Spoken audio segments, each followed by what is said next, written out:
evaluación de teoría, el quiz de teoría va a incluir sistema nervioso central, sistema nervioso periférico y lo que corresponde a obra. Para la parte de práctica, las láminas van a ingresar desde la lámina 72. ¿Listo? El resto de notas va a ser, son 2 puntos de participación, 2 puntos de caso clínico y 2 puntos de vida. 4 puntos de quiz, 2 puntos de examen. 10 puntos de examen. ¿Listo? La semana 5 corresponde a los casos clínicos que están faltando, que ya están publicados con la respectiva lista de estudiantes encargados, ¿no es cierto? Y para la nota de participación está faltando lo que corresponde a un quiz. El día viernes, que les toca la segunda clase de esta semana, tienen el quiz que corresponde a participación, con valor de 1 punto y que va a ingresar todo lo que vamos a trabajar el día de hoy. ¿Listo?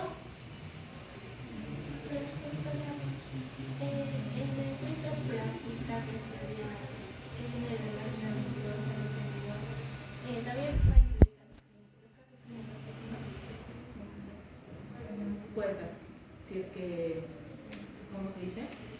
Porque los casos clínicos o vienen en teoría o vienen en práctica. ¿Listo? Los casos clínicos también se van a evaluar. ¿Listo? Si es que los casos clínicos entran en su mayoría teoría, puede ser que vengan un par de casos clínicos a lo que es la parte de práctica. ¿Listo? Sí, es escrito. Solamente es escrito. No va a ser en microscopio. ¿Listo? Muy bien. Entonces, las láminas que estamos avanzando ahora corresponden a lo que es cardiovascular realmente, pero esta parte de cardiovascular recién se va a tocar de manera completa en la parte de teoría de la fase 3. Por eso necesitamos algunos conceptos básicos para poder aprovechar las láminas, porque estas láminas ya no se vuelven a observar. Cuando entremos a cardio vamos a continuar en el siguiente nivel.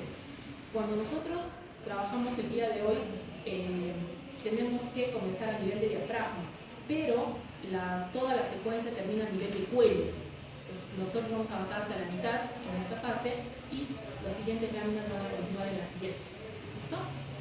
Entonces, para comenzar, veamos lo que corresponde al pulmón. Cuando nosotros tenemos la semana 4, el embrioncito, vamos a tener lo que corresponde al intestino anterior. De este intestino anterior va a salir una pequeña yema que también se puede llamar divertículo. ¿Sí?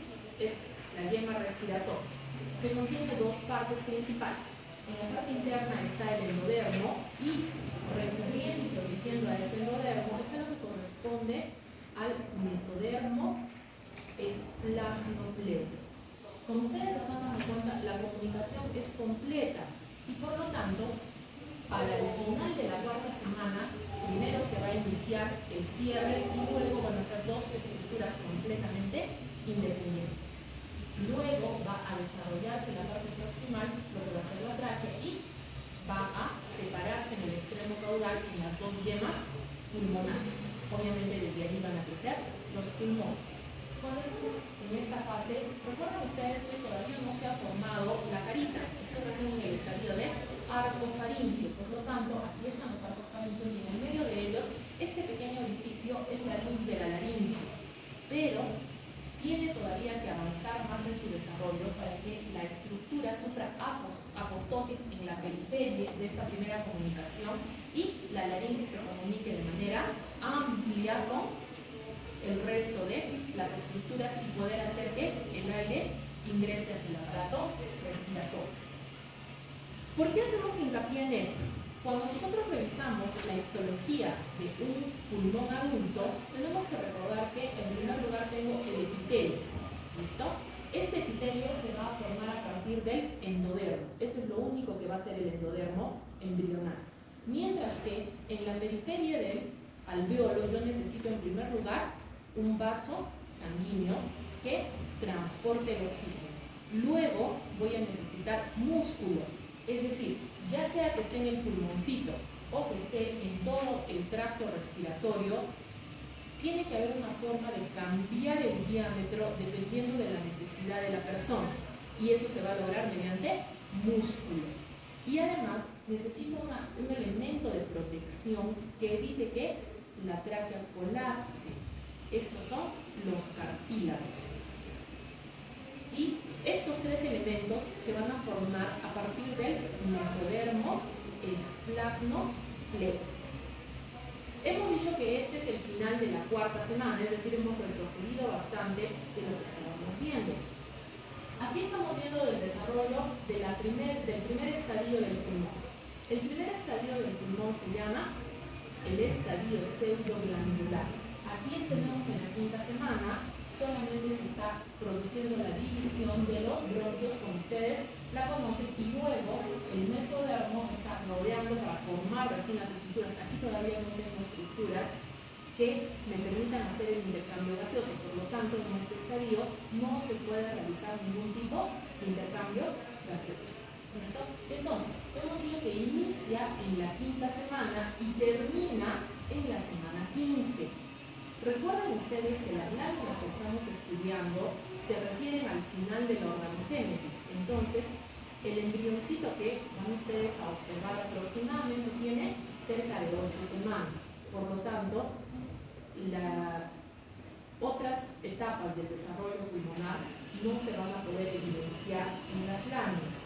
Todas esas etapas se van a revisar en lo que corresponde a la parte de teoría. ¿Listo? Entonces estamos viendo cómo se desarrolla poco a poco y tenemos que ver que al final yo necesito una protección adicional para el pulmón. Esta capa externa se va a llamar pleura visceral y además va a originarse del mesodermo, esplagno, plego. Mientras que enfrente yo voy a tener a la pleura parietal. La pleura parietal es mucho más resistente y es una mejor protección. La pleura parietal se va a formar a partir del mesodermo somatopleural. Entre ambas pleuras, como ya hemos visto en láminas anteriores, va a haber espacio vacío. Ese espacio se va a llamar cavidad pleural. ¿Por qué somos capaces de observar la cavidad pleural en nuestro embrioncito? Porque el pulmón no ha alcanzado todavía su tamaño completo.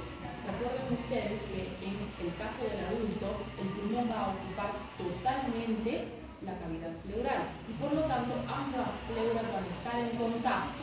¿Eso qué quiere decir? Que en el adulto la cavidad pleural es virtual, mientras que en el embrioncito sí puedo evidenciar la cavidad pleural porque el pulmón no ha conseguido su desarrollo completo. ¿Entendido? Entonces, ahora ya tenemos de dónde se origina cada una de las estructuras, de tal forma que cuando señalemos las estructuras también podemos preguntar su origen embrional. ¿Listo?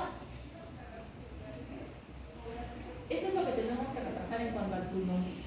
Ahora veamos el corazón. Estas son las láminas que están en la segunda parte de la práctica de la semana. ¿Listo? En la clase del viernes no les voy a volver a explicar la teoría, lo que les voy a explicar es la observación de la lámina 30 a la 32 y yo tengo esperanza de que quede como una media horita para que hagan repaso de láminas. ¿Listo? Muy bien.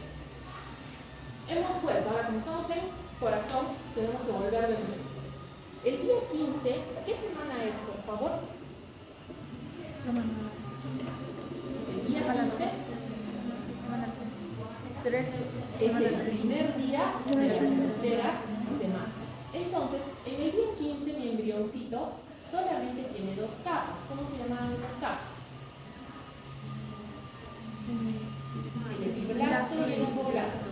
En el día 15 el embrión se da cuenta que este crecimiento tan rápido y la diferenciación no se puede mantener con los nutrientes que tiene. Durante las dos primeras semanas, todos los nutrientes han llegado por difusión. ¿Qué significa? Los vasos sanguíneos solamente existían en la placenta que se está formando. Entregaban a los nutrientes en la periferia y luego los nutrientes avanzaban hacia todo el disco.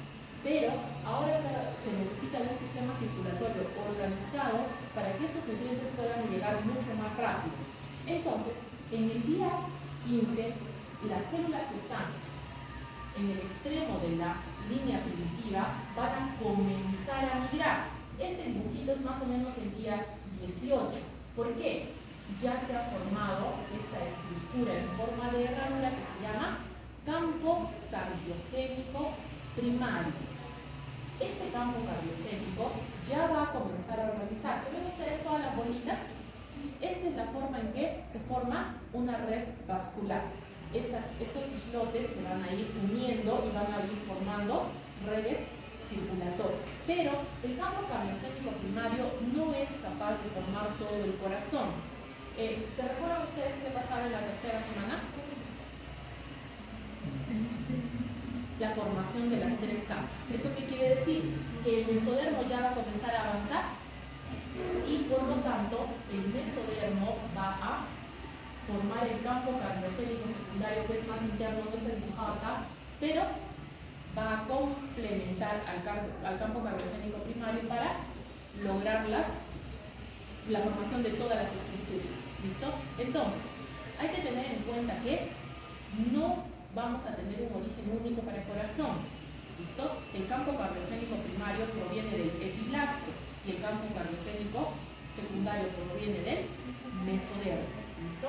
Entonces, como están viendo aquí, si nosotros hacemos un corte a este nivel en la herradura, voy a tener los dos campos cardiogénicos que realmente se van a conformar en dos conductos endoteliales. ¿Sí? Como están separados, estos tienen que migrar hacia la línea media porque el embrioncito se va a cerrar y van a formar un solo tubo cardíaco donde las células se van a entrelazar. ¿Por qué hay que hacer esto?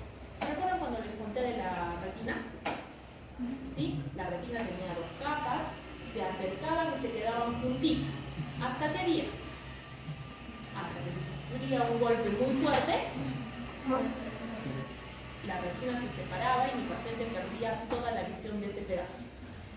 Entonces, si es que no se fusionaran los conductos endoteliales, los tubos endoteliales, le podría pasar lo mismo al corazoncito. Por eso es que ellos se entrelazan, con una gran diferencia. El lado derecho tiene genes diferentes, activa genes diferentes y se recuerda siempre que es derecho. Lo mismo pasa con el lado izquierdo. Es por eso que cuando hablamos en fisiología de corazón decimos el corazón derecho y el corazón izquierdo, porque su origen embrionario es diferente y sus genes son diferentes, pero tiene que entrelazarse para que pueda trabajar juntos. ¿Listo? Entonces ya hemos solucionado esta parte y tengo el corazón al medio. Tengo un segundo problema. Parte del campo cardiogénico está en la parte más craneal. Si ustedes recuerdan, esta cosita celeste aquí bien intensa es la placa neural. Y como estoy en la tercera semana, recién está creciendo.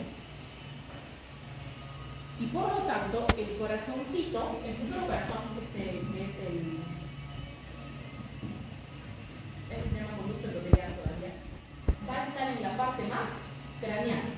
Entonces, ¿qué es lo que va a suceder? En la cuarta semana, el crecimiento de la placa neural es muy intenso y entonces va a desarrollar el prosencéfalo con sus telecéfalos, ¿se acuerdan de grandotes así? Y entonces, ¿dónde va a terminar el corazón? En el cuello. ¿Listo? Esta parte de aquí de la placa neural va a crecer bastante hasta aquí, de tal manera que el corazoncito va a quedar al nivel de lo que sería el cuello. ¿Por qué decimos esto? Una más y sale. Las dos, para que no haya ningún problema. ¿Listo?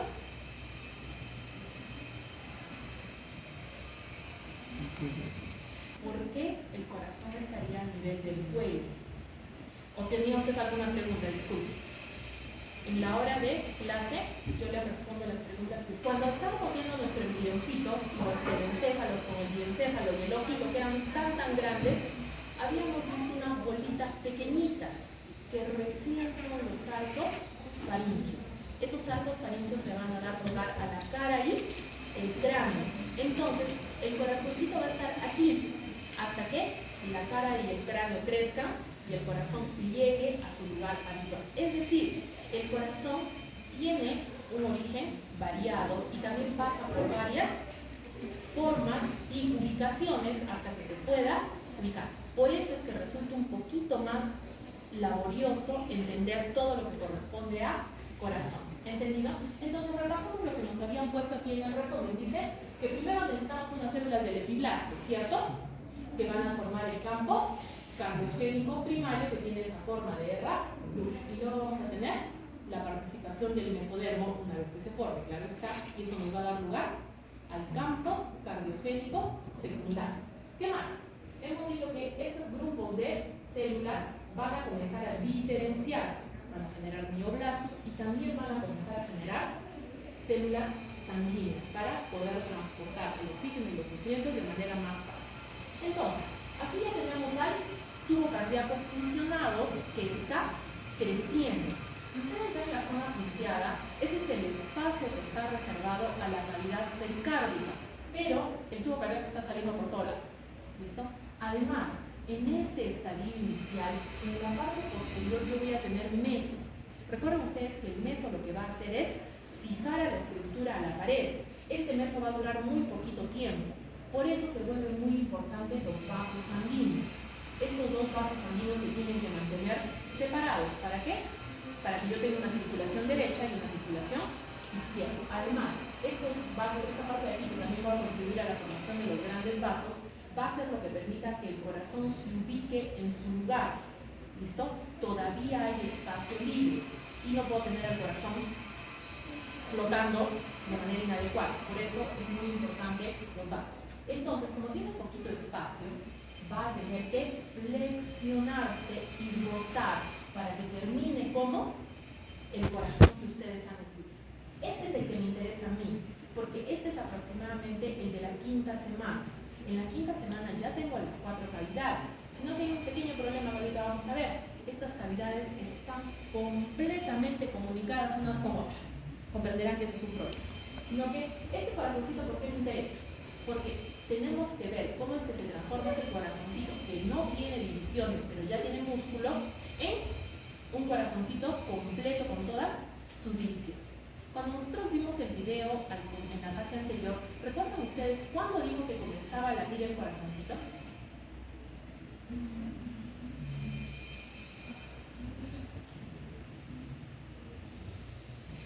¿Cuánta semana? En el día 24. ¿El 24 a qué semana le pertenece? A la 4, ¿no es cierto? Pero estamos casi a la mitad de la semana. ¿Qué es lo que pasa con esta contracción? No es una contracción de corazoncito real, sino ¿qué cosa es? Una contracción peristáltica. O sea, el corazoncito hace una olita por acá, hace otra olita por allá y hace otra olita por allá. Eso no va a ser muy efectivo, ¿verdad? Pero tengan en cuenta que es un bebé. Recién está aprendiendo a contraer su corazón. En cambio, cuando llegas a la quinta semana y ya tienes esa estructura compacta de los 4 espacios futuros, el corazoncito ya aprende a latir junto. Eso va a ser algo muy importante. La sangre va a ir en un solo sentido. ¿Eso qué significa? Que ahora tienes una circulación unidireccional. ¿Y qué más? Este latido coordinado se puede evidenciar mediante una ecografía. Por lo tanto, cuando nosotros hacemos una evaluación a una mujer embarazada y observamos latido cardíaco, esa es una prueba fehaciente de que esa mujer tiene un bebé que está vivo allí dentro. Si viene la señora y dice que está en la quinta semana y no vemos latido, nos esperamos. ¿Por qué? Acuérdense que las señoras no saben cuándo menstruan, ¿verdad? Y si la ovulación no fue el día que le tocaba, puede ser que ese bebé sea más pequeñito. Si ya tiene más tiempo y no hay latido, lo más probable es que ese bebé no va a sobrevivir.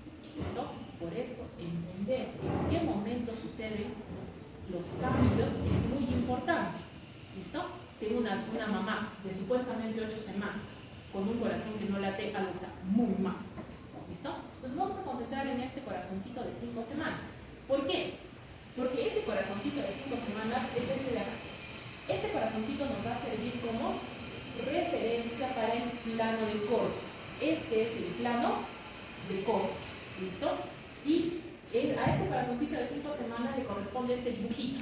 Todos los demás dibujitos es avanzando en el tiempo, pero al mismo nivel de corte. ¿Listo? Entonces vamos a poner esto de aquí más grande para poder observar, para que nos podamos preocupar todos juntos. ¿Qué ha pasado? Pues ha pasado que las 4 cavidades están completamente comunicadas. La sangre se está mezclando completamente. ¿Listo? Entonces, tenemos que recordar que el corazoncito no va a poder formarse solo. En la primera estructura que divide al corazón es esta, que se llama almohadilla. También se llama cojina, depende de la traducción. Almohadilla endocárdica. Rafael nos va a decir de dónde se origina. ¿Alguien que rescate a Rafael? El corazón por sí solo no puede dividirse, requiere de ayuda especializada. Si tuvieran que llamar ayuda especializada, ¿quién llamaría?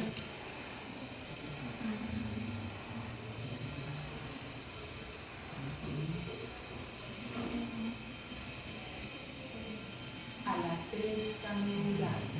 ¿Listo? Esta almohadilla recién se forma por la migración de las células de la cresta neural. Comprenderán que muchas otras células tienen que migrar para que yo logre que todo el corazoncito esté dividido de manera efectiva. ¿Listo? Entonces, esta almohadilla se va a ubicar aquí y va a ser la que comience a dirigir todo. De la parte superior, ¿qué voy a tener? La formación del septum primum, que viene a ser como una cortina que trata de dividir las dos aurículas, tratando de ir hacia dónde? A la almohadilla endocárdica. Pero hay un problema, no podemos permitir que haga eso. ¿Por qué? De este lado ustedes están viendo la vena cava superior y están viendo que está llenando la aurícula derecha y todo bien. Pero, si ustedes se dan cuenta, la parte de las venas pulmonares está cerrada. ¿Por qué? Es de la semana 5. ¿En qué estadio está mi pulmón? En una masa de mesodermo que no tiene vasitos sanguíneos. ¿Va a llegar algún tipo de sangre a este lado? No. Y entonces tenemos que recordar algo de fisiología que es absolutamente importante, que tiene que permanecer en ustedes por toda la eternidad. El músculo cardíaco necesita ser distendido por la sangre o no funciona. ¿Listo? O sea, que si yo no lleno esta aurícula izquierda, esa aurícula no va a tener la capacidad de latir y de hecho podría degenerar. ¿Ustedes creen que necesito que un bebé pierda una aurícula? Por lo tanto, es indispensable que durante la vida embrionaria se comuniquen estas dos aurículas, porque toda la sangre está llegando aquí y le tiene que compartir, ¿no es cierto? Entonces, vean ustedes cómo se acerca hacia la almohadilla con la intención de cerrar esa comunicación. Pero, ¿qué pasa luego?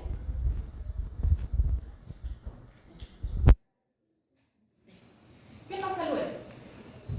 En el momento que se acerca, no lo hace de frente, como lo hace poco a poco, aquí voy a seguir teniendo una comunicación buena, ¿listo? Este espacio que está entre el septum primum y la almohadilla endocárdica se llama ostium primum. Yo sé que dice por ahí, pero nosotros lo vamos a trabajar con su nombre en latín, ¿listo? Va a ser el ostium primum. Y ya está casi llegando para cerrar las aurículas, pero como necesitamos la comunicación, aquí en el medio ven estos puntitos, eso es apoptosis. Son núcleos de apoptosis que están funcionando como si una polilla se estuviera comiendo a la cortina, ¿no es cierto?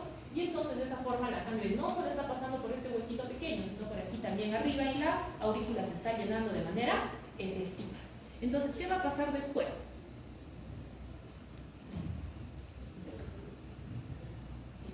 Después, el septum primum va a llegar y va a contactar con la almohadilla endocárdica, pero los núcleos de apoptosis ya se han unificado y tengo un espacio grande por donde la sangre pasa libremente.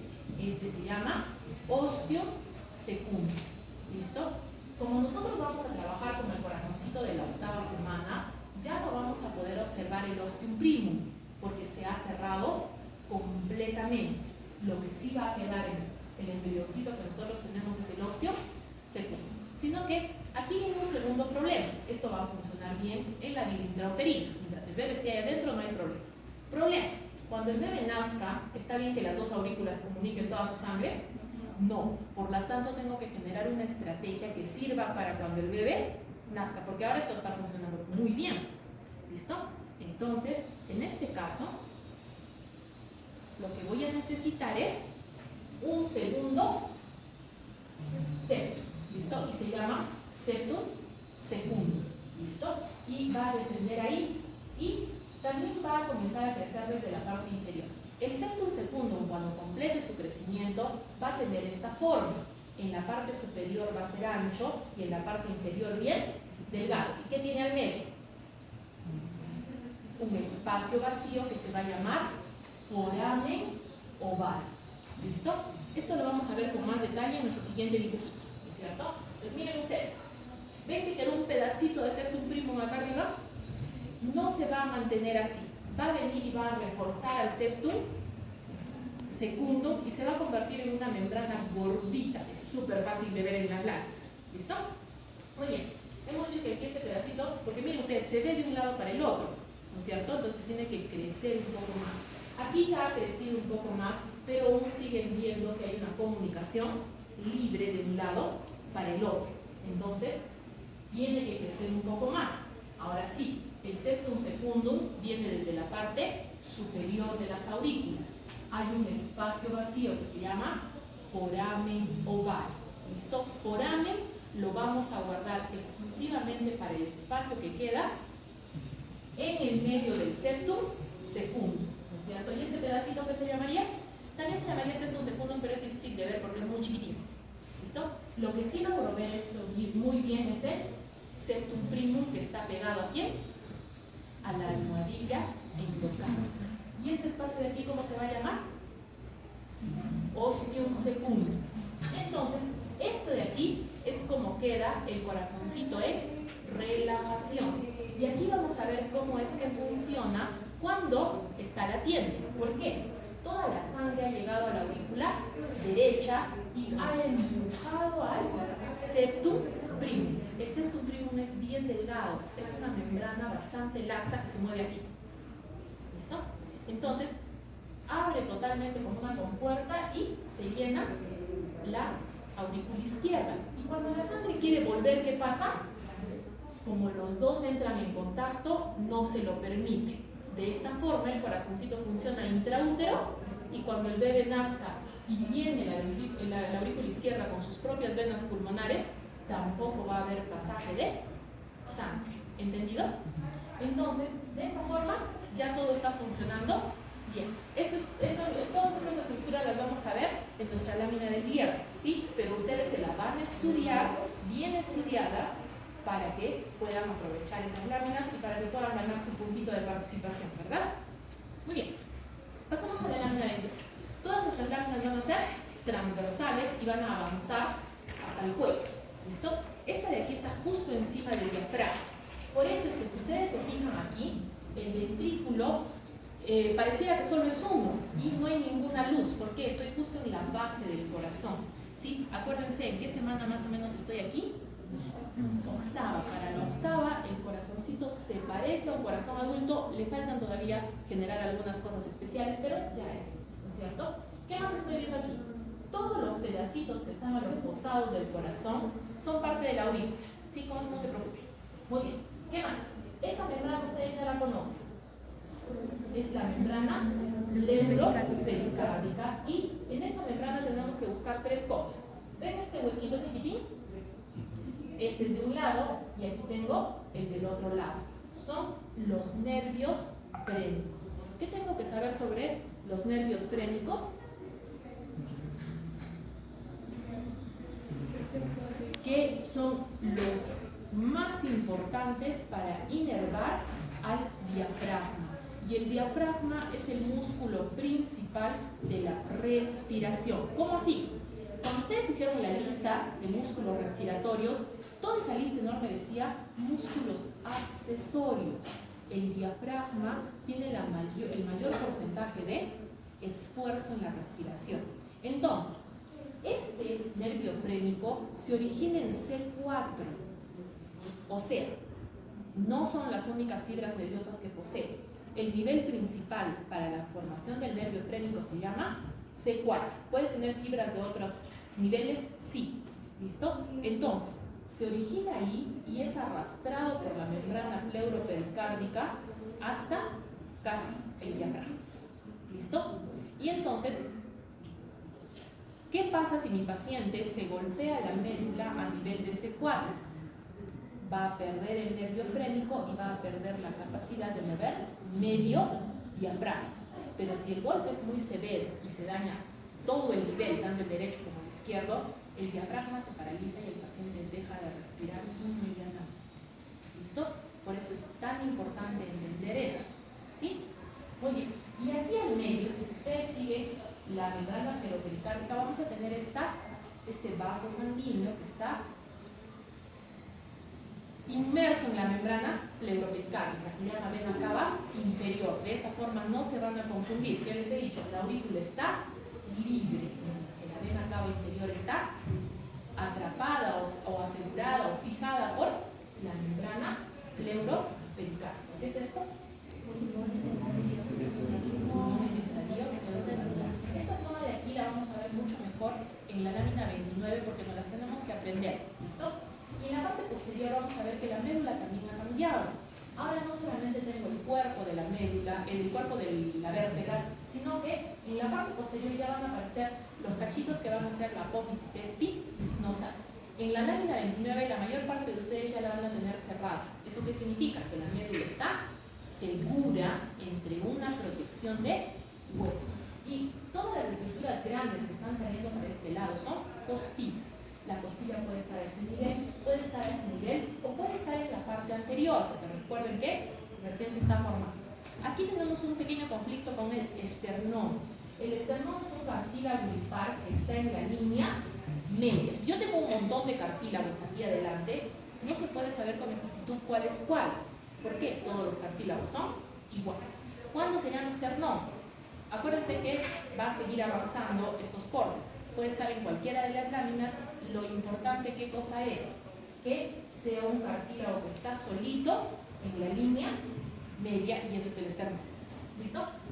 Y los músculos epiméricos están por detrás del cuerpo vertebral y los hipoméricos están por delante. Jóvenes, esto es lo que se considera menor aumento. Este aumento es 1x.